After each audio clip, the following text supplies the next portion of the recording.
الحمد لله نحمده ونستعينه ونستغفره ونعوذ بالله من شرور أنفسنا ومن سيئات أعمالنا من يهده الله فلا مضل له ومن يضلله فلا هادي له وأشهد أن لا إله إلا الله وحده لا شريك له وأشهد أن محمدا عبده ورسوله أما بعد أعوذ بالله من الشيطان الرجيم بسم الله الرحمن الرحيم وإنك لعلى خلق عظيم وقال النبي صلى الله عليه وسلم إنما بعثت لأتمم مكارم الأخلاق۔ حضرات گرامی، اسلامی بھائیوں، نوجوان ساتھیوں، عزیز بچوں، پردہ نشین مائیں اور بہنوں، اللہ کے نبی صلی اللہ علیہ وسلم کی سیرت پر مسلسل کئی مہینے سے دروس ہو رہے ہیں اور جمعے کے خطبات بھی ہوئے۔ مختلف پہلوؤں سے اپنے نبی کو جاننے کی کوشش ہم اور آپ کر رہے ہیں اور جاننا بھی چاہیے۔ آخر کار آپ کی زندگی ہمارے لیے اسوہ ہے، آئیڈیل ہے، نمونہ ہے۔ زندگی کے ہر مرحلے میں ہمیں آپ سے طریقہ ملے گا، زندگی جینے کا ہنر ملے گا، مشکلات کا سامنا کیسے کرنا ہے یہ بھی سیکھنے کو ملے گا۔ گھر، باہر، سماج، معاشرہ، دکان، مکان، مسجد، مدرسہ، ہر جگہ پر کیسے کسی کے ساتھ پیش آنا ہے یہ بھی نبی کریم صلی اللہ علیہ وسلم کی زندگی سے ہمیں اور آپ کو ملے گا۔ اسی موضوع پر آج میں کچھ جھلکیاں آپ کے سامنے رکھوں گا، کیونکہ اللہ کے نبی کا اخلاق اور آپ کا کردار، آپ کا کیریکٹر بیان کرنا 1-2 گھنٹے میں بہت مشکل ہے۔ وہ اس لیے کہ پورے قرآن کو 1 گھنٹے میں کوئی نہیں بیان کر سکتا۔ آج کا جو موضوع ہے گویا پورے قرآن کو آپ کے سامنے رکھ کر ہمیں بیان کرنا ہے۔ حضرت عائشہ سے پوچھا گیا کہ آپ ہمیں بتائیں اللہ کے نبی صلی اللہ علیہ وسلم کے اخلاق کے بارے میں، آپ کا رویہ کیسا تھا؟ حضرت عائشہ نے مختصر ترین بات کی لیکن بہت ہی جامع بات کی اور فرمایا کان خلقہ القرآن، ان کا اخلاق قرآن تھا۔ اس کا معنی و مطلب علماء نے بتلایا ہے کہ گویا کہ قرآن کریم تھیوری کی بک ہے اور اس کی پریکٹس ہمارے نبی صلی اللہ علیہ وسلم کا کردار ہے، آپ کا اخلاق ہے۔ اس لیے حضرت عائشہ بعض دفعہ پوچھا کرتی تھی کہ کیا تم نے قرآن نہیں پڑھا ہے؟ تو کیا قرآن کریم میں جو چیزیں اللہ نے کرنے کے لیے کہی ہیں وہ ساری چیزیں ہمارے نبی کرتے تھے، اور جن چیزوں سے اللہ نے منع فرمایا ہے ان ساری چیزوں سے آپ دور تھے؟ تو گویا کہ قرآن کریم کی جیتی جاگتی اگر تصویر آپ کو دیکھنی ہے تو ہمارے نبی صلی اللہ علیہ وسلم کا اخلاق ہمیں دیکھنا ہوگا۔ اور اسی حدیث میں ایک بہت ہی عبرت کی بات ہمیں اور آپ کو ملتی ہے کہ ایک آدمی کے اخلاق کے بارے میں سب سے بہترین کون بتا سکتا ہے؟ اس کی بیوی بتا سکتی ہے۔ ایک آدمی اخلاقی اعتبار سے کیسا ہے، سٹیک جانکاری، صحیح جانکاری اگر کوئی دے سکتا ہے تو اس کی بیوی دے سکتی ہے۔ بیوی کے بعد اگر کوئی دوسرا نمبر لے سکتا ہے تو بہت قریبی دوست ہو سکتا ہے۔ دونوں کو میں نے ایک کے بعد دیگرے کیوں بیان کیا؟ کیونکہ موجودہ معاشرے میں سب سے زیادہ کسی کے ساتھ اگر کوئی وقت گزارتا ہے تو ایک پتی اپنی پتنی کے ساتھ اور ایک پتنی اپنے پتی کے ساتھ، اور دوسرا اگر کوئی وقت انسان کا کہیں جاتا ہے تو اپنے دوستوں کے ساتھ، احباب کے ساتھ۔ اسی لیے حضرت عائشہ سے پوچھا گیا کہ اللہ کے نبی کا اخلاق کیسا تھا، کسی اور سے نہیں پوچھا گیا۔ باقی صحابہ نے نبی کا اخلاق بیان کیا لیکن پوچھا گیا تو حضرت عائشہ سے پوچھا گیا۔ اور ایک بیوی جب اپنے شوہر کی اخلاق کی گواہی دے تو واقعتاً وہ آدمی اچھا ہے، اس کی اچھائی میں اور اس کے اخلاق میں ذرہ برابر شک کی کوئی گنجائش باقی نہیں بچتی ہے۔ تو انسانی اعتبار سے دیکھا جائے تو آپ صلی اللہ علیہ وسلم کی بیوی نے آپ کے اخلاق کے صحیح ہونے کی گواہی دی، اور بیویوں میں بھی وہ بیوی جو کنواری تھی، اس میں بھی غور کرنے کی بات ہے۔ یعنی باقی بیویوں سے عمر میں حضرت عائشہ رضی اللہ تعالیٰ عنہ کم تھیں، اور کم عمر میں ایک لڑکی جب کسی کی بیوی بن جائے تو وہ ناز و نخرے زیادہ چاہتی ہے بنسبت دوسری عورتوں کے. اور جب وہ عورت کہہ رہی ہے کانا خلقہ القرآن، ان کا اخلاق تو قرآن کریم میں ہے. جو بھی قرآن میں کہا گیا کرنے کے لیے وہ آپ کرتے تھے، جس سے منع کیا گیا وہ آپ نہیں کرتے تھے. یہی ان کا اخلاق تھا. اب قرآن آپ پڑھیے، قرآن میں اللہ تعالیٰ نے ہزاروں بار کہا کہ توحید اپناؤ، شرک کو چھوڑو. ہمارے نبی کی زندگی میں توحید ہی توحید ہے. شرک سے نفرت ہے، شرک والوں سے دوری ہے، برات ہے. ہمارے نبی صلی اللہ علیہ وسلم حلم و بردباری میں، بہادری میں، اخلاق مندی میں، ایثار میں، احسان میں، شجاعت میں، ہر چیز میں آگے نظر آ رہے ہیں. قرآن کریم جس کی طرف رہنمائی کر رہا ہے. اور جن جن برائیوں سے قرآن نے روکا، کوئی بھی برائی کا شائبہ تک ہمارے نبی صلی اللہ علیہ وسلم میں نہیں ہے. تو بیوی نے گواہی دی کہ آپ اخلاق مند ہیں. یہ تو زمین کی گواہی تھی جو نبی کے ساتھ ایک انسانی ہستی رہتی تھی، اور سب سے قریب ترین حضرت عائشہ. اللہ تبارک و تعالیٰ نے بھی آپ کو کیریکٹر سرٹیفکیٹ دی ہے، آپ کے اخلاق کی گواہی دی ہے. سورہ نون 29ویں پارے میں ایک سورت ہے، یا سورہ قلم اس کا دوسرا نام ہے. اللہ تعالیٰ نے اس سورت کے اندر اللہ کے نبی صلی اللہ علیہ وسلم کے تعلق سے فرمایا نون والقلم وما یسطرون ما انت بنعمت ربک بمجنون وان لک لاجرا غیر ممنون وانک لعلی خلق عظیم. نون یہ حروف مقطعات میں سے ہے، اس کا معنی ہم انسانوں کو نہیں معلوم. والقلم وما یسطرون، قسم ہے قلم کی اور قسم ہے اس کی جو فرشتے لکھتے ہیں. ما انت بنعمت ربک بمجنون، آپ پاگل نہیں ہیں، آپ مجنون نہیں ہیں، آپ دیوانے نہیں ہیں. جواب دیا جا رہا ان لوگوں کو جو اللہ کے نبی صلی اللہ علیہ وسلم کو پاگل بھی کہتے تھے.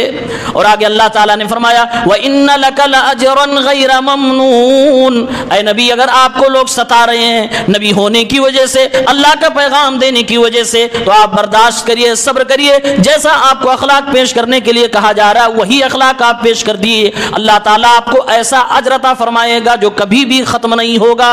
اجرًا غیر ممنون، ایسا اجر جو کبھی ختم ہی نہ ہو. یہ ثواب ہے دین کی تبلیغ کا.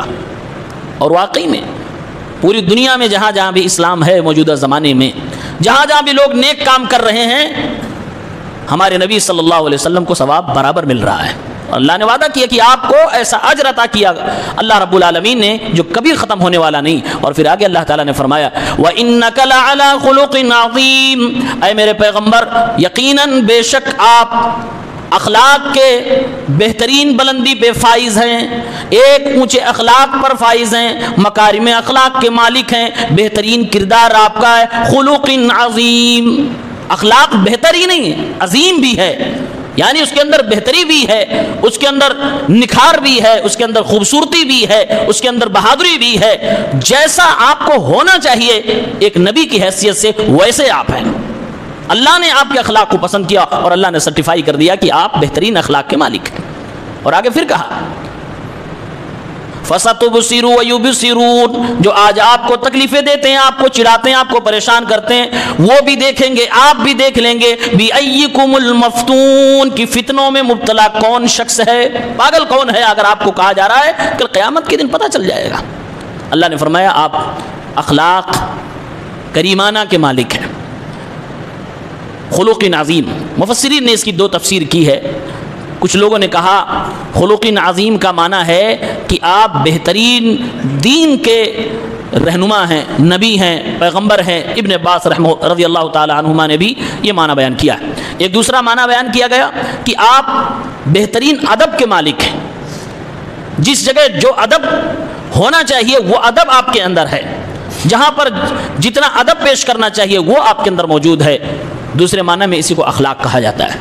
تو اللہ تعالیٰ نے بھی گواہی دی اور آپ کی گھر والی نے، آپ کی بیوی نے بھی گواہی دی. اس کا مطلب ہے کہ آپ کا اخلاق بہت نرالا تھا. اور خود ہمارے نبی نے فرمایا کہ اللہ تعالیٰ نے نبیوں کو جب زمین پہ بھیجا تو نبی کا ایک کام یہ بھی ہوتا تھا کہ لوگوں کو اخلاق مند بنائیں. اور اللہ کے نبی نے کہا بُعِثْتُ لِأُتَمِّمَ مَكَارِمَ الْأَخْلَاقِ، مجھے نبی بنا کر اس لیے بھیجا گیا کہ میں اخلاق کی بلندیوں کو اور بلند کروں، میں اخلاق کی چیزوں کو لوگوں میں عام کروں، اس کو مکمل کروں، اس کے اندر حسن لاؤں، اس کے اندر بہتری لاؤں۔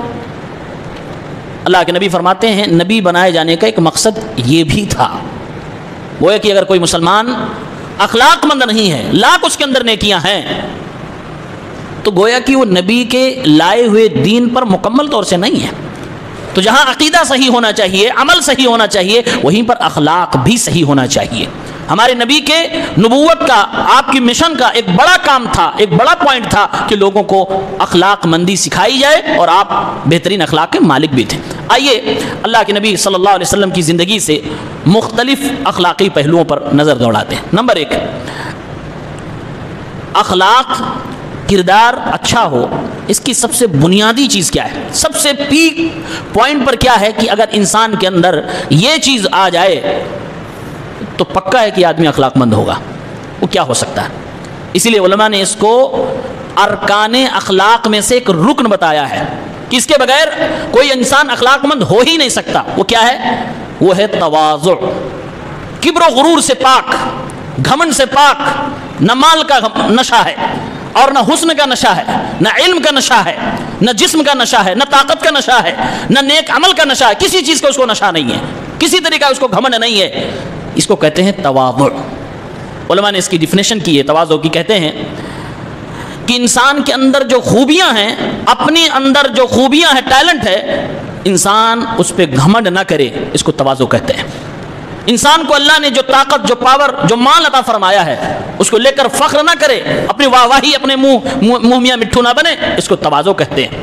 انسان اپنے آپ میں ہی اپنے آپ کو لائق کیے جا رہا ہے، اپنے آپ میں ہی خوش ہے کہ میں تو ترم خواہ ہوں، میرے آگے کچھ نہیں، ایسا آدمی تواضع والا نہیں ہوتا ہے۔ یہ چیزیں اس کے اندر نہیں۔ تو تواضع ایک ایسی اخلاقی خوبی ہے کہ اس کے بغیر کوئی انسان اخلاق مند نہیں ہو سکتا، اور ہمارے نبی صلی اللہ علیہ وسلم کے اندر یہ اخلاقی پہلو کوٹ کوٹ کر بھرا تھا۔ نمونہ میں آپ کو دے رہا ہوں۔ اسی لیے اللہ کے نبی صلی اللہ علیہ وسلم نے فرمایا لا يدخل الجنت من كان في قلبه مثقال ذرة من کبر، جس کے دل کے اندر رائی کے دانے کے برابر بھی گھمنڈ ہوگا، کبر ہوگا، غرور ہوگا، وہ جنت کے اندر داخل نہیں ہوگا۔ ایک صحابی نے پوچھا اے اللہ کے نبی صلی اللہ علیہ وسلم، ایک انسان یہ پسند کرتا کہ اس کا کپڑا بھی اچھا رہے، اس کا جوتا بھی اچھا رہے، تو کیا کپڑا اچھا پہننا یا جوتا اچھا پہننا یہ گھمنڈی ہونے کی پہچان ہے؟ اللہ کے نبی صلی اللہ علیہ وسلم نے اشارہ دیا کہ یہ گھمنڈی ہونے کی کوئی پہچان نہیں۔ ان اللہ جمیل یحب الجمال، اللہ تعالیٰ خود خوبصورت ہے، اللہ خوبصورتی کو پسند فرماتا ہے۔ اصل گھمنڈ، اصل غرور کیا ہے؟ الکبر بطر الحق وغمط الناس، سچ بات کو جان لینے کے بعد بھی اس کو انکار کر دینا، قبول نہ کرنا۔ اصل گھمنڈ بات یہ ہو، اصل غرور کی بات یہ ہے، گھمنڈ کی بات یہ ہے لوگوں کو حقیر سمجھنا، اپنے آپ کو ترم خواہ سمجھنا، یہ گھمنڈ ہے۔ اللہ کے نبی نے ڈیفینیشن فرمائی، یعنی کہ اگر انسان کے اندر یہ دو برائیاں ہیں، کون سی دو برائی؟ کہ اچھی سچی اور حق بات مجھے معلوم ہو گئی لیکن میں نہیں مانوں گا، نبی فرماتے ہیں ایسا شخص گھمنڈی ہے۔ انسان کتنا اچھا ہو لیکن سامنے والے کو کسی برائی کے بغیر حقیر سمجھنا ہے، اس کے لو کوالٹی کے کپڑے کی وجہ سے حقیر سمجھ رہا ہے، اس کے بدن کی نزاکت کی وجہ سے حقیر سمجھ رہا ہے، اس کے کم بینک بیلنس کی وجہ سے حقیر سمجھ رہا ہے، اس کی سائیکل یا رکشے کی وجہ سے حقیر سمجھ رہا ہے، تو اللہ کے نبی فرماتے ہیں اصلی گھمنڈ اسی کو کہا جاتا ہے۔ ورنہ اگر کوئی کپڑا اچھا پہنتا ہے، کوئی جوتا اچھا پہنتا ہے تو یہ گھمنڈی نہیں ہے، اس کو گھمنڈی نہیں کہتے۔ اللہ خوبصورت ہے، خوبصورتی کو پسند فرماتا ہے۔ اللہ کے نبی نے اسی لیے آگے ایک اور جملہ ارشاد فرمایا، آپ نے فرمایا من جر ثوبه خيلاء لم ينظر الله اليه يوم القيامه، جو آدمی لنگی، پینٹ، پتلون جو بھی انسان پہنتا ہے نیچے، اگر ٹخنے سے نیچے پہنتا ہے تو اللہ تعالیٰ قیامت کے دن اس کو نظر رحمت سے نہیں دیکھے گا۔ ایک روایت میں ہے کہ وہ حصہ جہنم میں جائے گا۔ کیوں؟ کیونکہ اللہ کے نبی صلی اللہ علیہ وسلم کی حدیث بتا رہی ہے کہ ٹخنے سے نیچے پینٹ پہننا، ٹخنے سے نیچے پجامہ پہننا، ٹخنے سے نیچے شلوار مرد حضرات کا پہننا یہ گھمنڈی ہونے کی علامت ہے۔ کوئی آدمی کہے نہیں میرا ایسے ہی ہے، میں گھمنڈ نہیں کرتا ہوں، نبی فرما رہے ہیں گھمنڈ ہے۔ اگر کسی کی مجبوری کوئی ہے، توند نکلا ہوا ہے، کپڑا پہنے سرک جا رہا ہے، اوپر کر رہا پھر سرک جا رہا ہے، تو ایسا انسان مجبور مانا جائے گا۔ اب کوئی ٹیلر سے سلوا ہی بڑھا رہا ہے، تو ایسے آدمی کو ہم نہیں کہیں گے اس کی مجبوری ہے، یہ مجبور نہیں ہے، یہ ضد پہ اڑا ہوا کہ نہیں میں اپنی مانوں گا، فیشن میرا ہوگا نبی کا نہیں ہوگا۔ تو اللہ کے نبی فرماتے ہیں جو انسان اتراتے ہوئے گھمنڈ کرتے ہوئے ٹخنے سے نیچے اپنا کپڑا پہنے، قیامت کے دن اللہ کی نظر رحمت سے محروم ہوگا اور اس کا وہ حصہ جہنم میں جائے گا۔ اس لیے علماء نے کہا ٹخنے سے نیچے شلوار پینٹ تہبند پہننا مردوں کے لیے کبیرہ گناہ ہے، بڑا گناہ ہے، یہ اس پر جہنم کی دھمکی ہے۔ اور عورتوں کے لیے عورتوں کو ڈھکنا ضروری ہے۔ آج کے معاشرے میں الٹا چل رہا ہے، عورتیں آج کل ٹخنے سے 4-5 انچ اوپر پہن رہی ہیں اور اونچی والی ہل سینڈل پہن کے چل رہی ہیں، نہ ہل صحیح ہے اور نہ ٹخنے سے 5 انچ اوپر اپنا پاجامہ رکھنا صحیح ہے۔ یہ عورت کے لیے دونوں غلط ہے، دونوں حرام ہے۔ عورت کو ڈھکنا ہے اور مرد کو کھولنا ہے، الٹا چل رہا ہے سب کچھ۔ اللہ کے نبی صلی اللہ علیہ وسلم نے یہ تعلیمات اسی لیے دیں کیونکہ ان طریقوں سے انسان کے اندر کبر اور غرور داخل ہوتا ہے، شیطان ایسے انسان کو ان راستوں سے گھمنڈی بناتا ہے۔ ایک بار ایک صاحب مسلمان نبی کے زمانے میں کسی بازار میں تھے، ایک یہودی تھا، اس نے قسم کھائی تو کہا موسیٰ کے رب کی قسم، یہودیوں کے پیغمبر موسیٰ ہمارے بھی نبی ہیں لیکن ہم آخری نبی کو مانتے ہیں، باقی نبیوں کو تو ایمان لاتے ہیں لیکن ہم اتباع کس کی کر رہے ہیں؟ آخری نبی جناب محمد عربی صلی اللہ علیہ وسلم۔ اس نے کہا موسیٰ کے رب کی قسم۔ مسلمان کو غصہ آیا کہ گویا یہ ہمارے نبی صلی اللہ علیہ وسلم کی توہین کر رہا، تھپڑ جڑ دیا، مار دیا۔ اب یہودی اللہ کے نبی کے پاس، اے اللہ کے نبی آپ کو ماننے والے نے مجھے تھپڑ سے مارا ہے۔ اللہ کے نبی نے پوچھا کیوں مارا؟ اے اللہ کے نبی اس نے موسیٰ کے رب کی قسم کھائی، میں نے کہا محمد کے رب کی قسم کھاؤ، اس نے منع کر دیا اس لیے میں نے مارا، یعنی آپ کی عزت کے لیے میں نے ہاتھ اٹھایا۔ اللہ کے نبی نے ارشاد فرمایا لا تخیروا بین الانبیاء فإن الناس یساقون یوم القیامہ، اے میری امت کے لوگوں نبیوں کے درمیان یہ اونچا نیچا کرنے کی ضرورت نہیں ہے، کیونکہ قیامت کے دن جب سارے لوگ اٹھائے جائیں گے اور سب سے پہلے میری قبر کھولی جائے گی اور جب میں اللہ تعالیٰ کے سامنے حاضر ہوں گا تو میں سب سے پہلے یہ دیکھ رہا ہوں گا کہ موسیٰ علیہ السلام عرش کے پایوں میں سے ایک پایا پکڑ کے کھڑے ہوئے ہیں، یعنی ان کی فضیلت آپ نے بیان فرمائی۔ علماء کرام نے مسئلہ بیان کیا ہے کہ جتنے بھی نبی ہیں آپس میں اللہ تعالیٰ نے ان کو مرتبہ دیا ہے، ایک نبی دوسرے نبی دونوں کا رتبہ الگ ہے، سب سے بہترین ہمارے نبی صلی اللہ علیہ وسلم ہے، لیکن اس اعتبار سے کسی نبی کا مقام بیان کرنا کہ دوسرے کی بے عزتی کرنا یہ حرام ہے، یہ منع کیا گیا ہے۔ یہاں پر یہی معاملہ ہوا تھا کہ آپ موسیٰ علیہ السلام کی فضیلت بیان کرو ایسے کہ ہمارے نبی کی توہین ہو جائے، یہ اسلام میں جائز نہیں۔ آپ حضرت عیسیٰ کے بیان کرو کہ موسیٰ علیہ السلام کی توہین ہو جائے، یہ اسلام میں جائز نہیں ہے۔ تو اللہ کے نبی یہاں پر جو منع فرما رہے ہیں اپنے مسلمان کو کہ ایسا نہ کیا کرو، یہ پیغام تھا ہمارے نبی کی تواضع کا کہ اللہ کے نبی ایسے تواضع اختیار کیا کرتے تھے، جبکہ آپ سب سے بڑے ہیں لیکن اللہ کے نبی اپنی امتی کو کیا کہہ رہے ہیں؟ ایسا نہ کیا کرو۔ اللہ کے نبی صلی اللہ علیہ وسلم ایک بار بیٹھے ہیں، ایک یہودی کا جنازہ جا رہا تھا، اللہ کے نبی صلی اللہ علیہ وسلم کھڑے ہو گئے، آپ سے کہا گیا اللہ کے نبی یہ کسی مسلمان کا جنازہ نہیں ہے، ایک یہودی کا جنازہ ہے۔ پیارے پیغمبر صلی اللہ علیہ وسلم نے جواب دیا ہاں مانا کہ مسلمان نہیں ہے لیکن کیا بتاؤ یہ انسان ہے کہ نہیں ہے، کیا یہ جان تھی کہ نہیں تھی؟ یہ بھی ایک جان ہے۔ اللہ کے نبی نے تواضع دکھائی صلی اللہ علیہ وسلم۔ اللہ کے نبی صحابہ کے ساتھ جب ضرورت پڑتی تو کام بھی کرنے لگتے تھے، ضرورت پڑتی تو اپنے گھر میں کام کرنے لگتے تھے۔ آج آدمی تو اتنا بڑا اپنے آپ کو سمجھتا ہے، اپنے گھر والی کے ساتھ کبھی کچن میں شیئرنگ نہیں کرتا، کبھی اپنا کھایا ہوا برتن دھلنے کو تیار نہیں ہوتا ہے۔ نزاکت اتنی مردوں کو ہے، یہ کیسے؟ تواضع اخلاق کی بنیاد ہے، یہ کوالٹی جس کے اندر نہیں ہے وہ اخلاق مند نہیں ہو سکتا، نہ باہر نہ اندر، اور یہ چیز ہمارے نبی صلی اللہ علیہ وسلم کے اندر تھی۔ اخلاق کی دوسری اہم چیز ہے سچائی۔ کوئی آدمی کہے میں نے آج تک کسی کو برا بھلا نہیں کہا، میں نے کسی کو آج تک مارا نہیں، لیکن پتہ چلا کہ یہ آدمی بہت جھوٹا ہے، تو وہ اخلاق مند ہے؟ نہیں، جھوٹ کے ذریعے سے بھی آپ لوگوں کو تکلیف دے سکتے ہیں اور لوگ دے رہے ہیں۔ بھائی غیبت کسے کہتے ہیں؟ الزام تراشی کسے کہتے ہیں؟ اس میں جھوٹ ہی تو بولا جا رہا ہے۔ تو آدمی بغیر کسی کو ہاتھ لگائے، بغیر مارے، جھوٹ بول کے بھی تکلیف دیتا ہے، اس لیے جھوٹا آدمی کبھی اخلاق مند نہیں ہو سکتا۔ ہمارے نبی صلی اللہ علیہ وسلم سچے تھے، اتنے سچے تھے کہ نبی ہونے سے پہلے ہی آپ کے معاشرے کے لوگ آپ کو سچا کہتے تھے۔ اللہ کے نبی صلی اللہ علیہ وسلم نے مکے کے لوگوں سے پوچھا کیا تم لوگ مجھے سچا مانتے ہو؟ ان لوگوں نے کہا ما جربنا علیک الا صدقا، اے محمد ہم نے آپ کو ہمیشہ سچ بولتے ہوئے پایا ہے، کبھی آپ نے جھوٹ نہیں بولا۔ اللہ کے نبی کی سچائی کی گواہی پورے قرآن میں موجود، اللہ کے نبی کی حدیثوں میں موجود۔ اللہ کے نبی صلی اللہ علیہ وسلم نے اپنے زمانے کے بعد آنے والی چیزوں کے بارے میں جو چیزیں بتائی، چاہے وہ قرآن کے اندر ہو چاہے حدیث کے اندر ہو، وہ سارے واقعات ثابت کر رہے ہیں کہ اللہ کے نبی سچے تھے۔ کوئی ایک واقعہ، کوئی ایک بات بھی آج تک ایسی نہیں ملی کہ آپ نے فرمایا ہو کہ میرے بعد ایسا ہوگا، وہ ہوا نہ ہو۔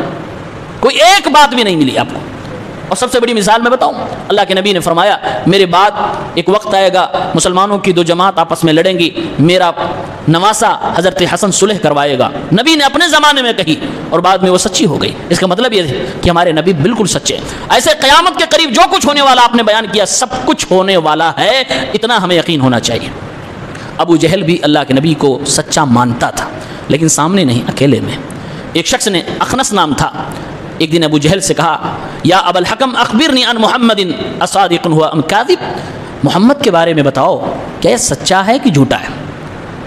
فإنه ليس ها هنا احد يسمع كلامك، ڈرو نہیں، یہاں کوئی نہیں ہے جو تمہاری بات سن رہا ہے، تم ہو اور میں، بتاؤ، سچ بتاؤ، محمد کو تم بچپن سے جانتے ہو، بتاؤ یہ سچا ہے کہ جھوٹا ہے؟ ابو جہل نے کہا واللہ ان محمدا لصادق وما كذب محمد قط، اللہ کی قسم محمد سچا ہے، محمد نے آج تک کبھی بھی جھوٹ نہیں بولا ہے۔ یہ کس کی گواہی ہے؟ ابو جہل کی، جس کو ہمارے نبی نے فرمایا اس امت کا فرعون ہے، جو نبی کریم کو قتل کرنے کی پوری کوشش کرتا رہا، لیکن اس کے دل میں بھی یہ بات تھی کہ محمد سچا جھوٹا نہیں ہے۔ سامنے والے نے پلٹ کے پوچھا پھر کیوں نہیں مانتے اس کی بات کو؟ جواب دیکھو اس نے کیا کہا، ولیکن اذا ذهب بنو قصی، لیکن اگر نبی کے یعنی محمد کے خاندان والے ہر چیز میں ٹاپ پہ چلے جائیں گے تو ہمارے خاندان کا کیا ہوگا؟ اپنے خاندان کی ناک بچانے کے لیے اس سچے کو میں سچا ماننے کو تیار نہیں ہوں۔ ہے تو سچا، ابو جہل بھی نبی کو سچا مانتا تھا، لیکن لوگوں کے سامنے جھوٹا، دیوانہ، پاگل، شاعر، نہ جانے کیا کیا کہتا تھا۔ تو اخلاق مند آدمی ہمیشہ سچا ہوتا ہے، جھوٹ نہیں بولتا۔ اور یقین نہ آئے تو مارکیٹ کی دنیا میں پوچھ لو، جو آدمی جھوٹ بولتا ہے کاروبار کرنے والے لوگ اسے کیا سمجھتے ہیں؟ اچھا آدمی سمجھتے ہیں۔ عجب و غریب نام مارکیٹ میں ایسے لوگوں کے رکھے جاتے ہیں، گولی باز، پتہ نہیں کون کون سا باز۔ ایسا آدمی کبھی اچھا نہیں ہو سکتا، اخلاق مند نہیں ہو سکتا۔ ایسے لوگ دھوکے باز ہوتے ہیں، اسلام کی اصطلاح میں منافق ہوتے ہیں۔ تیسری چیز اخلاق مندی کی وہ ہے العفو، معاف کر دینا، یہ بھی اخلاق مندی کی پہچان ہے۔ یہ چیز بھی ہمارے نبی صلی اللہ علیہ وسلم کے اندر تھی۔ اللہ کے نبی کے بارے میں تورات کے اندر بھی لکھا ہوا ہے اور ہمارے قرآن کے اندر بھی لکھا ہوا ہے کہ اللہ کے نبی صلی اللہ علیہ وسلم برائی کا بدلہ برائی سے نہیں دیتے تھے، جبکہ اگر کسی نے آپ کو ایک تھپڑ مارا ہے تو آپ تھپڑ مار سکتے ہیں، جائز ہے، لیکن اتنا ہی، اتنے تیز، اتنے پریشر جتنا پڑا ہے، زیادہ ہوا تو اس کا حساب دینا پڑے گا۔ اللہ کے نبی صلی اللہ علیہ وسلم کا اخلاق یہ تھا کہ آپ برائی کا بدلہ برائی سے نہیں دیتے تھے، بلکہ معاف کر دیتے تھے، آپ جانے دیتے تھے، درگزر فرما دیتے تھے۔ اسی لیے اللہ کے نبی صلی اللہ علیہ وسلم جب مکے میں واپس گئے، جن لوگوں نے آپ کو مارا تھا، آپ کی بیٹیوں کو ستایا تھا، آپ کے گھر کے کھانے کے اندر جانوروں کی میگنیاں ڈالی تھیں، اللہ کے نبی صلی اللہ علیہ وسلم کو پورا کنٹرول مل گیا۔ اللہ کے نبی نے ایک زبان میں سب کو معاف فرما دیا اور کہا اے مکہ کے لوگوں، جاؤ تم سب کے سب لوگوں کو میں نے آزاد کر دیا، آج میں کسی سے بدلہ نہیں لوں گا، سب کو معاف فرما دیا۔ تو یہ بھی اخلاق مندی کی ایک بڑی بات ہے اور یہ بڑے دل والوں کی بات ہے۔ چوتھی چیز کرم، دینے کا جذبہ، یہ بھی اخلاق مندی کی بڑی بات ہے۔ اللہ کے نبی صلی اللہ علیہ وسلم، اچھا کرم کہتے ہیں کسے؟ لوگ کہتے ہیں نا کہ بھئی آپ کا کرم ہے، آپ کی نوازش ہے، اردو تو بڑی تگڑی بہرائچ جو لکھنؤ والے بولتے ہیں، لیکن معنی سمجھ رہے ہیں کرم کا مطلب کیا ہوتا ہے؟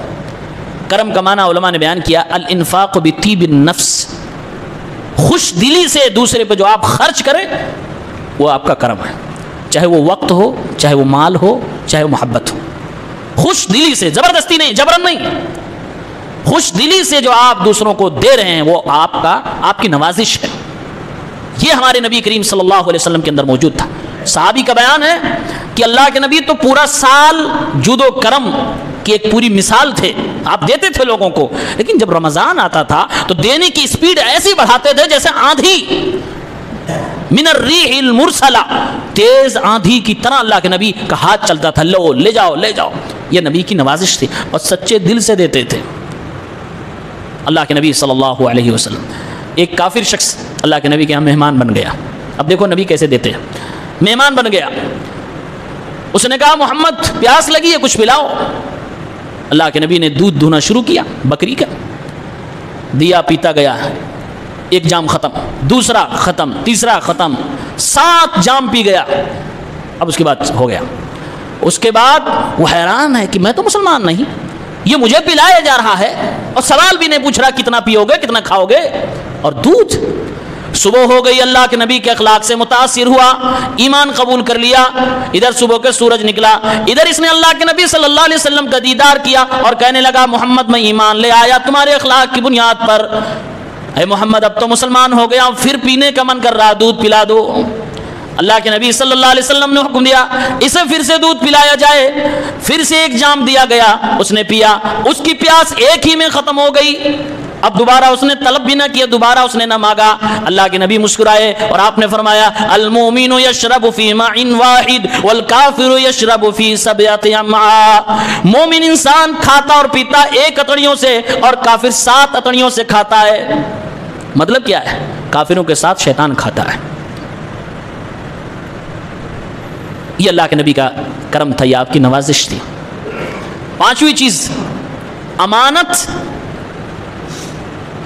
اگر ضائع کرنے والا کوئی انسان ہو تو کبھی بھی اخلاق مند نہیں ہو سکتا. کہتے ہیں کسی کو چیک کرنا ہو کتنا ایماندار ہے کتنا اچھا ہے، 5,000 10,000 1 لاکھ 2 لاکھ اس کو دو، 3 مہینے 5 مہینے 1 سال کے بعد مانگ کے دیکھو، آئیں بائیں شائیں اگر کیا تو سمجھو کہ یہ ڈھیلا آدمی ہے، اخلاق اس کا ٹھیک نہیں ہے. امانت آپ کو دی جائے آپ امانت کی حفاظت کریں. آپ کے ذمے جو چیز کوئی رکھے جائے آپ اس کی حفاظت کریں اور جب وہ طلب کرے آپ اسے دے دیں. اس کو امانت داری کہتے ہیں. ہمارے نبی بننے سے پہلے مشرکین کا اتنا اعتماد جیت چکے تھے کہ وہ لوگ جو نبی کو گالیاں دیتے تھے، وہ لوگ جو ہمارے نبی کی بات نہیں مانتے تھے، وہ لوگ جو خانہ کعبہ میں آ کر آپ کے گلے میں کپڑا ڈال کے آپ کو جان سے مارنا چاہتے تھے، وہی لوگ اپنا سامان اپنی دولت اپنے سکے اللہ کے نبی کے پاس رکھتے تھے. محمد رکھے رہو. بینک والا سسٹم نہیں ہے. اس زمانے میں بینک کا سسٹم نہیں تھا کہ بینک میں لے جاؤ جمع کراؤ، نا کسی انسان ایماندار کے پاس لوگ رکھتے تھے. تو نبی کریم صلی اللہ علیہ وسلم کے پاس لوگ لا کر رکھ دیتے تھے. کون دشمن لا کے رکھ رہا ہے؟ اپنے تو رکھی رہے. اسی لیے اللہ کے نبی صلی اللہ علیہ وسلم کو نبی بنائے جانے سے پہلے مکے والوں نے 2 ٹائٹل دیا تھا، الصادق الامین، سچ بولنے والا انسان، اور امانت دار انسان، امانت کی حفاظت کرنے والا انسان. نبی امانت دار نہ ہو ایسا ہو ہی نہیں سکتا، کیونکہ اللہ رب العالمین ایک نبی کو تبلیغ کی ذمہ داری دیتا ہے، وہ اللہ کی طرف سے امانت ہوتی ہے. نبی امانت میں کبھی خیانت نہیں کر سکتا. وہ نبی اللہ کی دی ہوئی امانت کو پورے طریقے سے دنیا والوں تک پہنچاتا ہے. ایک نبی کبھی بھی امانت میں خیانت نہیں کر سکتا. اللہ کے نبی امانت دار تھے، بہت بہترین امانت دار. ایسے امانت دار کی آپ کے جانی دشمن بھی، مشرکین اور کفار بھی آپ کے پاس امانت رکھتے تھے اور مطمئن رکھتے تھے کہ محمد کے پاس رکھی ہوئی امانت ضائع نہیں ہو سکتی ہے. ہم اسے دن اور رات گالیاں دیں لیکن صبح جا کر اپنی امانت مانگیں گے تو محمد ایمانداری سے ہماری امانت واپس کر دے گا. ایک اخلاق مند شخص کی پہچان یہ ہے کہ وہ امانت دار ہو. 6ٹھی چیز بردباری، حلم. یہ بھی ہمارے اور آپ کے اندر ہونا چاہیے. یہ کیا ہوتا ہے؟ حلیم نام سنا آپ نے؟ وہ بریانی والی بات نہیں بول رہا ہوں میں، حلیم بریانی ہے نا. حلیم اللہ کے ناموں میں سے ایک نام ہے. انسان کو بھی حلیم نام قرآن میں دیا گیا. اس کا مطلب ہوتا ہے بردبار. ڈیفینیشن اس کی کیا ہے؟ آپ کو کوئی غصہ دلا رہا ہو اور آپ جذبات میں نہ آئے، غصے پہ کنٹرول رکھ جائیں، آپ حلیم ہیں، آپ بردبار ہیں. آپ کو بھڑکایا جا رہا ہو، آپ بھڑک نہ رہے ہو، آپ بالکل ٹھہرے ہوئے انسان ہیں، کمال کے انسان ہیں. کیا کنٹرول ہے. کوئی آدمی آپ پر حاوی ہے، ابھی کہتے ہیں اس کا وقت ہے، وہ ظلم ڈھائے جا رہا ہے، آپ اچھے وقت کا انتظار کریں، جلد بازی نہ کریں. آپ بردبار ہیں، آپ حلیم ہیں. اس کو کہتے ہیں بردباری. اور ایک اخلاق مند انسان کے اندر یہ چیز ہونی چاہیے. ہمارے نبی کے اندر یہ چیز موجود تھی. مکے میں 13 سال تھے، خوب ستایا لوگوں نے، صحیح وقت کا انتظار کیا آپ نے، اللہ کی پرمیشن کی، وہ انتظار میں رہے. پیارے پیغمبر کو غصہ دلایا گیا، آپ غصہ نہیں ہوئے. ایک صحابی ہیں زید ابن سعنہ رضی اللہ تعالی عنہ. یہ پہلے غیر مسلم تھے، یہودی تھے. انہوں نے اپنی کتاب تورات کے اندر پڑھا کہ محمد آخری پیغمبر. ایک ان کی خوبی ایسی ہوگی کہ ان کو غصہ دلاؤ گے تو آدمی غصہ نہیں ہوگا، آخری نبی کی پہچان تورات کے اندر، یہودیوں کی دھارمک بک کے اندر لکھی ہوئی ہے کہ آخری نبی کی پہچان یہ ہے کہ غصہ دلاؤ گے تو غصہ نہیں ہوگا، جتنا غصہ دلاؤ گے اتنا ہی اس کا بردباری، اس کے صبر کا لیول بڑھتا جائے گا۔ حضرت زید کہتے ہیں میں نے جب یہ پڑھا تو میں نے سوچا میں ضرور اس کو میں جانچوں گا، میں ٹیسٹ کروں گا۔ یہ محمد اپنے آپ کو نبی کہتا ہے، یہ نشانی اس کے اندر ہے کہ نہیں، یہ جانچنے کے لیے موقع کی تلاش میں۔ ایک دن اللہ کے نبی صلی اللہ علیہ وسلم صحابہ کے مجمع میں ایک باہر سے لوگ آئے اور کہنے لگے اللہ کے نبی کھانے کا انتظام فرمائیے، کچھ نہیں۔ اللہ کے نبی کے پاس بھی کچھ نہ تھا۔ پیارے پیغمبر نے اعلان فرمایا کہ کسی کے پاس کچھ ہو تو مجھے دو تاکہ ان لوگوں کو میں دے دوں، ان کے کھانے کا انتظام ہو جائے۔ یہ حضرت زید جو اس وقت یہودی تھے کہنے لگے، موقع کی تلاش میں تھا، میں نے کہا محمد میں یہودی ہوں، میں تمہیں دے سکتا ہوں سود پر، اگر سودی لین دین کرنا ہو تو تیار ہو جاؤ۔ ہمارے نبی نے فرمایا نہیں، اگر تم قرضہ دینا چاہتے ہو تو قرضہ دے دو، وقت پر تمہارا قرضہ میں واپس کر دوں گا۔ کہتے ہیں 80 دینار سونے کے سکے میں نے اللہ کے نبی صلی اللہ علیہ وسلم کو دیا، اس کی قیمت کے برابر کھجور دیا اور کہا کہ محمد لے جائیے، فلاں وقت متعین ہو گیا، اتنے ٹائم کے بعد فلاں دن آپ میرا قرضہ واپس کر دیں گے۔ اللہ کے نبی نے فرمایا بھری مجلس میں محمد کا وعدہ، تمہارا قرضہ واپس کر دیا جائے گا۔ حضرت زید کہتے ہیں مجھے چیک کرنا تھا، ابھی قرضہ واپس کرنے کا 2 یا 3 دن باقی تھا، میں پہلے ہی اللہ کے نبی کے پاس پہنچ گیا، ابھی مسلمان نہیں ہے، اللہ کے نبی کے پاس پہنچے، قرضے کی ٹائمنگ 3 دن بعد ہے، پہلے پہنچ گئے۔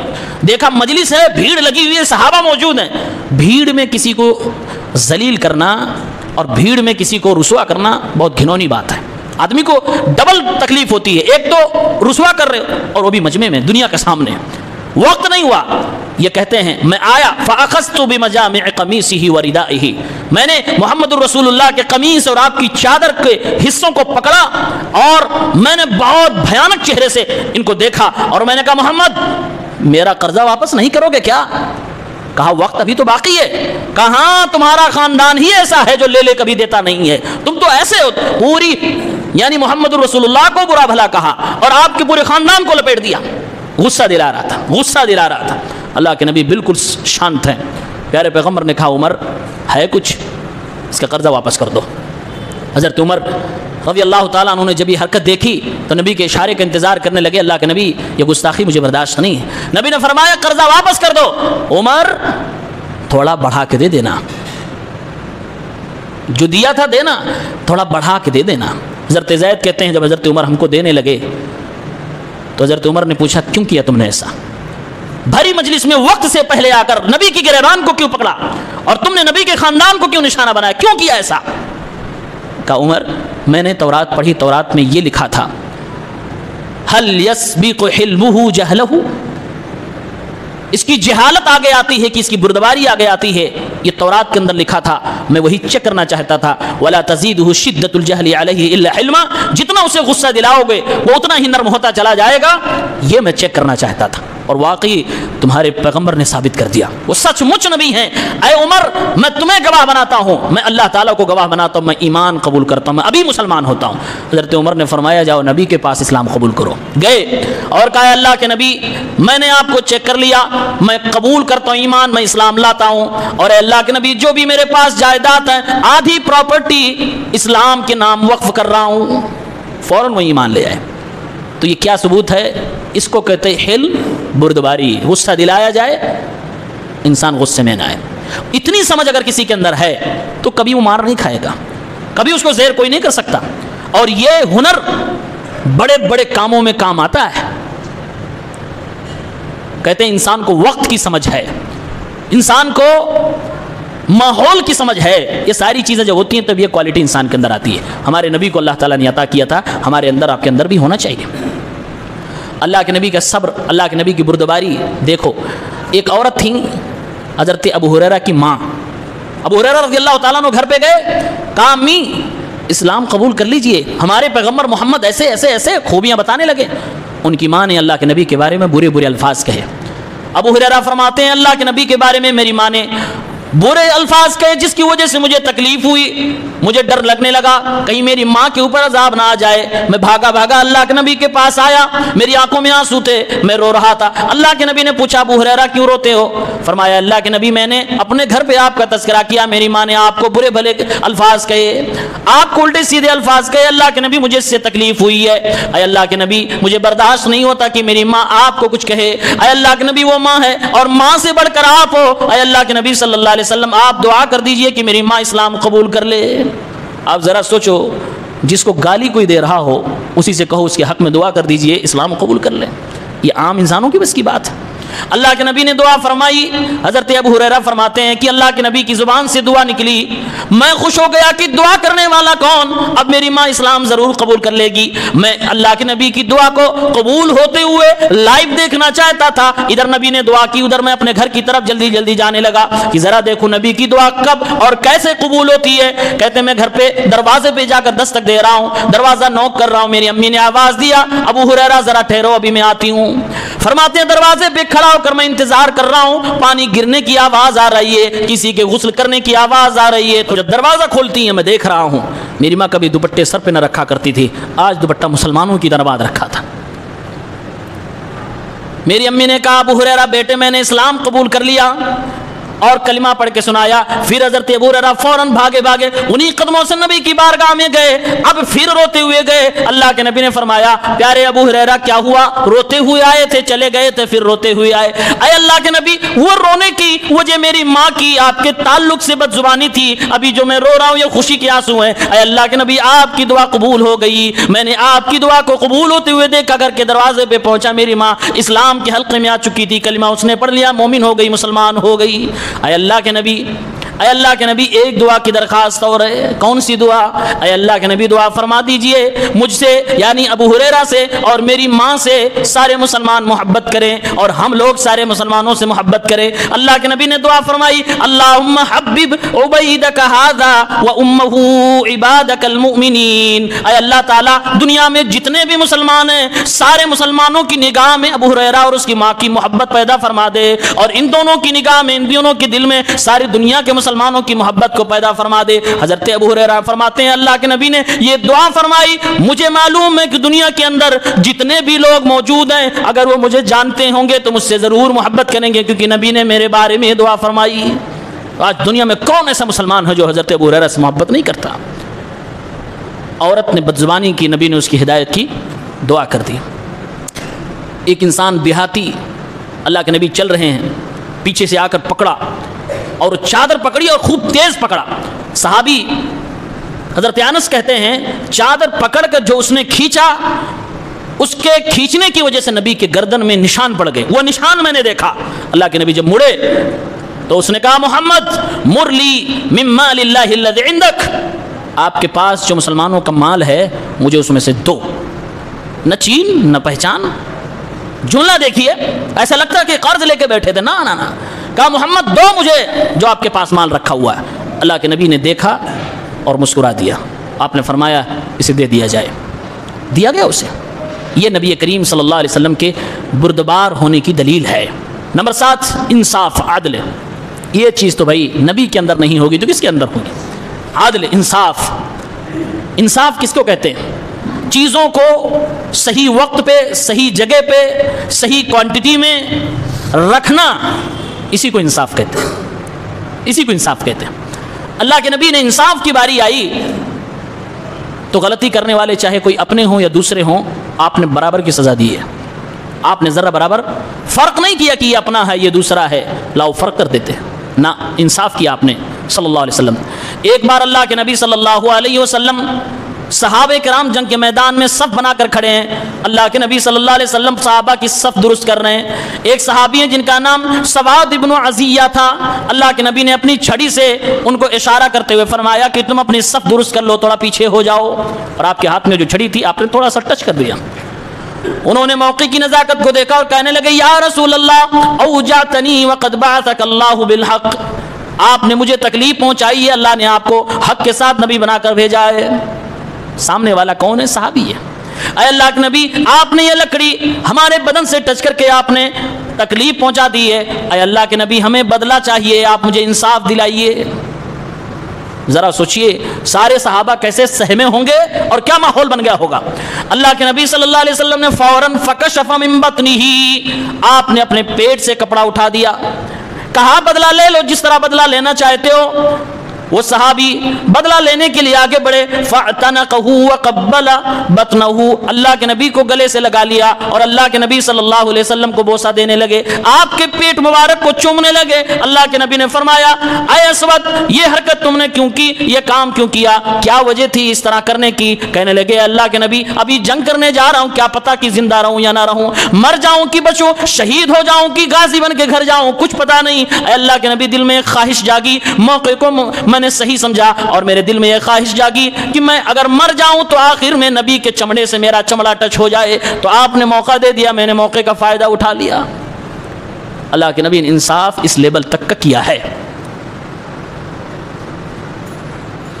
ایک شخص مکے میں آیا اونٹ بیچنے، ابو جہل نے اس سے اونٹ خریدا اور کہا بھی تھوڑی دیر میں مال واپس کرتے ہیں، پیسہ دیتے ہیں۔ بعد میں ٹال مٹول کرنے لگا، کون سا اونٹ، کون سا پیسہ، نہیں دیں گے، تم کون ہو، کہاں سے آئے ہو؟ باہر کا آدمی تھا۔ خانہ کعبہ میں لوگ بیٹھے تھے، مکہ کے بڑے بڑے لوگ بیٹھے ہوئے تھے، صحن میں کوئی کچھ وہاں بیٹھے کچھ وہاں بیٹھے، سب کافر مشرک سب بیٹھے ہوئے ہیں۔ وہ آدمی وہیں کھڑے ہو کر آواز لگانے لگا، مکہ والو دیکھو میرا سامان خرید کر فلاں آدمی ابو جہل میرا پیسہ نہیں دے رہا ہے، مجھے انصاف دلاؤ، میرا مال واپس کراؤ یا تو مجھے قیمت دلاؤ۔ کچھ مشرکوں نے کہا کہ ادھر آؤ، آئے، کہا دیکھو وہ مسجد کے اندر ایک آدمی بیٹھا ہوا ہے، کہاں دکھائی دے رہا، کہا اس کے پاس جاؤ، اس سے کہو تم دلاؤ۔ اور وہ کون تھے؟ محمد رسول اللہ صلی اللہ علیہ وسلم۔ وہ آدمی گیا ان کے پاس اور کہا آپ کے شہر میں میرے ساتھ ایسا ظلم ہوا ہے، آپ مجھے انصاف دلائیے۔ مشرکین نے اللہ کے نبی کے پاس کس لیے بھیجا تھا پتہ ہے؟ مذاق کرنے کے لیے۔ وہ جانتے تھے کہ ابو جہل محمد رسول اللہ سے کتنا جلتا ہے، اب یہ جا کر کہیں گے کہ انصاف کرو، وہ ان کے ساتھ کچھ بدتمیزی کرے گا اور یہی ہم کو مزہ چاہیے۔ اب وہ آدمی جا کر اللہ کے نبی سے عرض کرتا مجھے انصاف دلائیے۔ اللہ کے نبی نے فرمایا کس نے ظلم کیا؟ کہا ابو جہل نے۔ کہا اٹھو میرے ساتھ چلو۔ اللہ کے نبی آگے آگے چلتے گئے، وہ پیچھے پیچھے آدمی تجارت کرنے والا اجنبی مکے میں چلتا گیا۔ پیارے پیغمبر نے دروازے پہ آواز دی، کھٹکھٹایا، کہا کون؟ کہا محمد دروازے پہ۔ دروازہ کھولا ابو جہل نے۔ اللہ کے نبی نے فرمایا جو اس کے ساتھ تم نے ظلم کیا اس کا مال واپس کرو۔ ابو جہل ایک بھی لفظ بول نہ پایا، کہا بس تھوڑا موقع دے دیجیے، تھوڑا سا رک جائیے، میں اندر گیا اور آپ کا مال لا کر واپس کیا۔ گیا اندر، واپس لا کر اس آدمی کے حوالے کر دیا اور لوگ دیکھ رہے تھے، مزہ لینے والے تیار تھے۔ بعد میں لوگوں نے کہا ابو جہل تم تو اتنے بڑے آدمی ہو، تم تو محمد کے بارے میں کیا کیا بولتے ہو، تم ڈر کیوں گئے؟ کہا رے بے وقوفوں، جس دم محمد نے کہا اس کا حق واپس کرو، وہ جملے، وہ الفاظ، وہ چہرہ اتنا رعبدار تھا کہ میں اندر سے ہل گیا، مجھے کچھ سنائی نہ دیا، مجھے کچھ پتا نہ چلا، میں کچھ سمجھ نہیں پایا اور سوائے اس کے کہ میں اس کا حق دے دوں۔ یہ رعب۔ اللہ کے نبی ایک اجنبی آدمی کے انصاف کے لیے کھڑے ہو گئے اور آپ نے انصاف دلایا۔ تو انصاف پسند تو نبی ہوتا ہی ہے۔ اخلاق مند انسان ہمیشہ انصاف کرے گا اور ہمیشہ انصاف والوں کے ساتھ رہے گا۔ بد اخلاق شخص ہوتا ہے جو مطلب پرست ہوتا ہے، جو اپنے فائدے کو دیکھ کر نا انصافی کی طرف بھی چلا جاتا ہے۔ اللہ کے نبی کی 8ویں خوبی، آپ کا بہترین اخلاق، پاک دامنی۔ آپ بتاؤ اخلاق مند انسان پاک دامن ہوگا کہ نہیں ہوگا؟ پاک دامن ہوگا۔ بہت پیاری چیز ہے، آپ اچھے ہیں، بہترین کاروبار کر رہے ہیں، سب کچھ صحیح ہے، لیکن آپ کے کریکٹر پہ دھبا لگ گیا، آپ کیسے اخلاق مند ہیں؟ اخلاق مند نہیں رہ جائیں گے۔ اللہ کے نبی صلی اللہ علیہ وسلم بالکل پاک دامن تھے، اتنے پاک دامن کہ جب عورتیں جوک در جوک آ کر مسلمان ہونے لگیں تو عورتوں کا ایک گروپ آیا، اے نبی ہم اسلام قبول کرنا چاہتے ہیں، آپ وعدہ ہم سے لیجئے، کیا وعدہ لینا چاہیں؟ وعدہ کرو شرک نہیں کرو گی، وعدہ کرو چوری نہیں کرو گی، وعدہ کرو غلط کام نہیں کرو گی، وعدہ کرو کسی پر الزام نہیں لگاؤ گی، وعدہ کرو میری نافرمانی نہیں کرو گی، وعدہ کرو اپنے بچوں کو قتل نہیں کرو گی۔ یہ سارے وعدے لیے عورتوں نے کہا نبی بیعت کر لیجئے۔ اللہ کے نبی مردوں سے بیعت لیتے تھے، یعنی ہاتھ پہ ہاتھ رکھ کر وعدہ لیتے تھے۔ عورتوں نے بھی یہ خواہش ظاہر کی۔ اللہ کے نبی صلی اللہ علیہ وسلم نے فرمایا اذهب قد بايعتكن، جاؤ جاؤ میں نے اپنی زبان سے کہہ دیا، اب چلی جاؤ، اب تم اسلام میں داخل ہو گئی، تمہاری بیعت مکمل ہو گئی۔ اللہ کے نبی نے فرمایا محمد الرسول اللہ کسی اجنبی عورت سے ہاتھ نہیں ملایا کرتا۔ اللہ کے نبی صلی اللہ علیہ وسلم نے کبھی بھی کسی عورت سے جو اجنبی ہو آپ نے ہاتھ نہ ملایا۔ صحابیہ کا بیان ہے جو اس پوری عورتوں کی ٹیم کو لیڈ کر رہی تھی، کہتی وما صافح رسول اللہ صلی اللہ علیہ وسلم منا احدا، ہم میں سے کسی کو بھی اللہ کے نبی نے مصافحہ نہ کیا، کسی کے بھی ہاتھ کو آپ نے ٹچ نہ فرمایا۔ یہ آپ کی پاک دامنی تھی۔ اور کمال کی بات یہ ہے کہ دنیا میں جتنے نبی آئے سب پاک دامن، نبی کی بیویاں جو تھیں سب کی سب پاک دامن تھی۔ کافر بھی، بعض نبیوں کی بیویاں کافر بھی ہیں، کافرہ ہیں لیکن کیریکٹر کے معاملے میں ٹھیک ہے۔ حضرت نوح کی بیوی کافرہ ہے، حضرت لوط کی بیوی کافرہ ہے، لیکن کیریکٹر کے معاملے میں خراب نہیں ہے، یعنی کہ بد کردار نہیں تھی، غلط کام کرنے والی نہیں تھی۔ تو نبی، کسی بھی نبی کو اللہ تعالیٰ نے بد کردار عورت نہیں عطا کی ہے۔ تو نبیوں کو اللہ تعالیٰ کس درجے کی پاک دامنی عطا کرے گا یہ ہم اور آپ سوچنے۔ ذرا دیکھو یوسف علیہ السلام کو کیا موقع ملا، لیکن کیسے کہا نہیں نہیں توبہ استغفر اللہ، مجھے اللہ کا ڈر لگتا ہے۔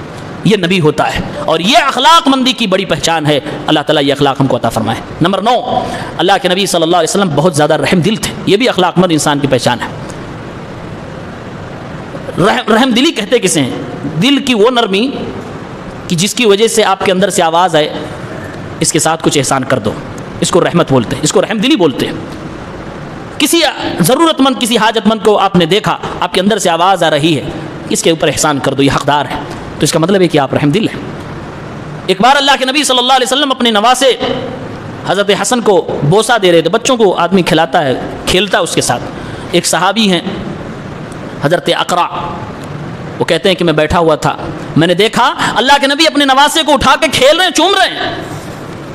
میں تعجب کرنے لگا، آپ اپنے نواسے کو اتنا پیار کیسے کر رہے ہیں، اتنی رحمت کتنی لٹا رہے ہیں۔ صحابی کہتے ہیں میں نے کہا اللہ کے نبی ان لی عشرۃ من الولد، میرے پاس تو 10 بیٹے، 10 اولادیں ہیں، ما قبلت منہم احدا، میں نے کبھی کسی بچے کو کبھی بوسہ نہ دیا، کبھی اس طرح نہیں چوما جس طرح آپ چوم رہے ہیں۔ اللہ کے نبی نے صحابی کو دیکھا، تھوڑی دیر دیکھتے رہے، اس کے بعد آپ نے فرمایا من لا یرحم لا یرحم، جو رحم کرتا نہیں اس پر رحم کیا نہیں جاتا۔ رحم دل بنو تاکہ رحم تم پر کیا جائے۔ تو اللہ کے نبی صلی اللہ علیہ وسلم رحم دل بھی تھے۔ اللہ کے نبی صلی اللہ علیہ وسلم کے پاس ایک اونٹ نے شکایت کی، اونٹ رو رہا تھا، اس کے آنکھ سے آنسو بہ رہے تھے۔ پیارے پیغمبر سامنے آئے، صحابہ سے پوچھا یہ کس کا اونٹ ہے؟ ایک صاحب سامنے آئے، اللہ کے نبی میرا اونٹ ہے۔ آپ نے فرمایا الا تتق اللہ فی هذه البہیمہ، اس جانور کے بارے میں تمہیں اللہ کا ڈر نہیں لگتا؟ اس اونٹ نے مجھ سے شکایت کی ہے کہ تم کام اس سے زیادہ لیتے ہو اور کھانا کم کھلاتے ہو، کھلایا زیادہ کرو، کام کم لیا کرو۔ تو آپ اس لیول تک رحم دل تھے۔ اللہ کے نبی فرماتے ہیں میرا دل چاہتا کہ نماز میں لمبی کروں، لیکن میرے پیچھے بچوں کے رونے کی آواز آتی ہے، جن کی مائیں نماز پڑھ رہی ہیں تو میں نماز شارٹ کر دیتا ہوں، میں قرات چھوٹی کر دیتا ہوں بچوں کی محبت میں۔ تو رحم دل انسان بچوں سے بھی محبت کرے گا، جانوروں سے بھی کرے گا، اور اپنوں سے بھی کرے گا، غیروں سے بھی کرے گا۔ یہ کوئی کمزوری بزدلی نہیں ہے، رحم دل ہونا چاہیے۔ نمبر 10، اللہ کے نبی رحم دل ہونے کے ساتھ ساتھ بہادر بھی تھے، بے انتہا بہادر۔ بہادری کسے کہتے ہیں؟ بہادری کہتے ہیں ناپسندیدہ، جہاں لگتا ہے کہ انسان ہلاک ہو جائے گا، رسک والی جگہوں پر ضرورت کے وقت انسان موت سے نہ ڈرے، اس کو بہادری کہتے ہیں۔ بہادری کسے کہتے ہیں؟ پھر سے دوہرا رہا ہوں، جہاں رسک ہے موت کا، جہاں آپ کو جانا اچھا نہیں لگتا، جو کرنا آپ کو اچھا نہیں لگتا، لیکن ضرورت پڑ جائے آپ وہ کام کر ڈالو تو آپ بہادر ہو، اگر وہیں بھاگے تو ڈرپوک ہو۔ ہر جگہ انسان کو بہادری نہیں دکھائی جاتی ہے۔ ہاں، اللہ کے نبی صلی اللہ علیہ وسلم اتنے بہادر تھے، ایک بار مدینے میں کچھ لوگ باہر سے ڈاکو آئے، مدینے میں پورا شور ہو گیا کہ باہر کے لوگ آئے، لٹیرے آئے، ڈاکو آئے۔ مدینے والے آواز سن کر ڈر گئے. اللہ کے نبی صلی اللہ علیہ وسلم نے گھوڑے پہ سواری کی اور آپ نے ہاتھ میں تلوار لی اور مدینے کے باہر ڈاکوؤں کو کھدیڑتے ہوئے دور تک چلے گئے. مدینے کی سرحد سے باہر ان لوگوں کو کھدیڑ کر اللہ کے نبی واپس آ رہے تھے. تب کچھ صحابہ اللہ کے نبی صلی اللہ علیہ وسلم کے پیچھے نکلے. وہ بھی نکلے کہ چلو ڈاکوؤں کو بھگایا جائے. پیارے پیغمبر نے فرمایا لم تراؤ, جاؤ جاؤ, ہم نے ڈاکوؤں کو نپٹا دیا ہے, سب کو بھگا دیا ہے, جاؤ آرام سے نیند سو جاؤ. اتنے بہادر, اکیلے بہادر تھے. صحابی کہتے ہیں میں نے دیکھا گھوڑے پہ سوار, ہاتھ میں تلوار. ڈاکو کہاں گئے پتہ نہیں لگا. جنگ حنین میں صحابی کہتے ہیں کہ مسلمان پیچھے ہو گئے جب تابڑ توڑ اچانک تیر کی بارش ہونے لگی, لیکن میں نے دیکھا اللہ کے نبی سوار ہے اور کافروں کے درمیان گھستے چلے جا رہے ہیں. آپ نے دیکھا بھی نہیں کہ دائیں بائیں میرے کوئی ہے کہ نہیں. بہادر اتنے تھے کہ جیسے جنگ ہوتی ہے کہ ایک سامنے میں لڑ رہا ہوں, یہ بہادر ہے, یہ بھی ایک کمال کی بات ہے.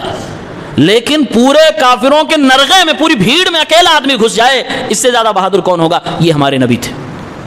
جنگ حنین میں آپ نے یہ بھی کردار دکھایا. صحابی کہتے ہیں فتفق رسول اللہ یرکض بغلته قبل الکفار, پیارے پیغمبر اپنی سواری کو کافروں کے نرغے میں بھیڑ میں پوری فوج کو چیرتے ہوئے جا رہے تھے اور اکیلے.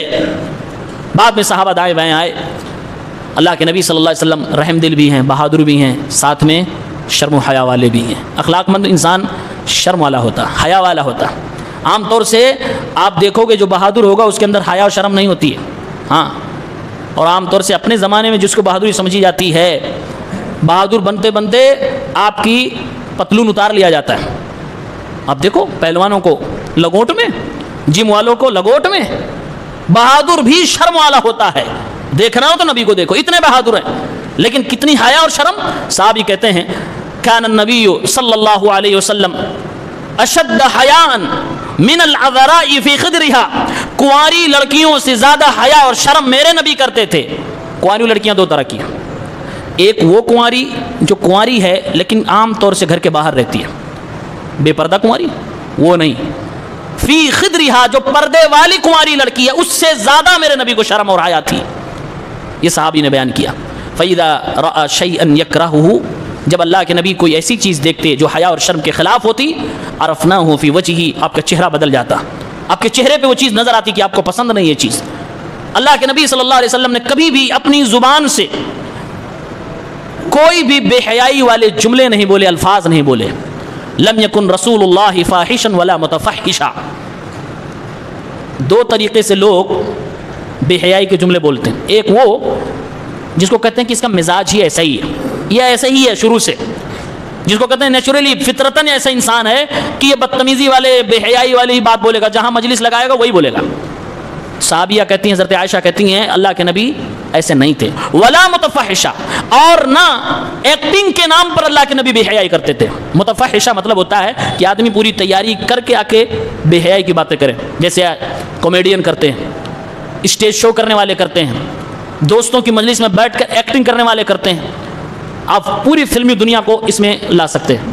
حضرت عائشہ کہتی ہیں اللہ کے نبی نہ تو فطرتی طور سے بدگو تھے اور نہ ہی جان بوجھ کر آپ بدگوئی کرتے تھے. آپ کی زبان سے گندے الفاظ نکلتے نہ تھے, گندے جملے نکلتے نہ تھے. یہ آپ کی حیا کا عالم تھا. تو بہادر بھی ہیں, حیا اور شرم بھی ہے, اتنی کہ کنواری جو پردے میں رہتی ہیں ان سے زیادہ کنواری لڑکیوں. اس کا مطلب یہ ہوا کہ کنواری لڑکیوں کو حیا اور شرم کے بارے میں سیکھنا ہے تو نبی کو سیکھیں, ان سے زیادہ نبی کو شرم و حیا تھی. نمبر 12, اللہ کے نبی صلی اللہ علیہ وسلم شکر گزار بھی تھے. شکر گزار, ایک تو اللہ کا شکریہ, اس کے بارے میں تو بتانے کی ضرورت نہیں. نبی کریم اللہ کا شکر کتنا ادا کرتے تھے, پیر پھٹ جاتے اتنی دیر نماز پڑھتے. لیکن ایک شکر گزاری یہ ہے کہ اگر کسی نے آپ کے ساتھ کچھ اچھا کیا ہے تو چلو ٹھیک ہے, منہ بنا کے نہ بھاگو, جزاک اللہ خیرا, شکریہ, اس کا شکریہ ادا کرو. اللہ کے نبی نے تعلیم دی, من لم یشکر الناس لم یشکر اللہ. جو لوگوں کا شکریہ ادا نہیں کر سکتا وہ اللہ کا کیا کرے گا, وہ اللہ کا شکریہ نہیں کرے گا. تو اللہ کے نبی شکر گزار بھی تھے.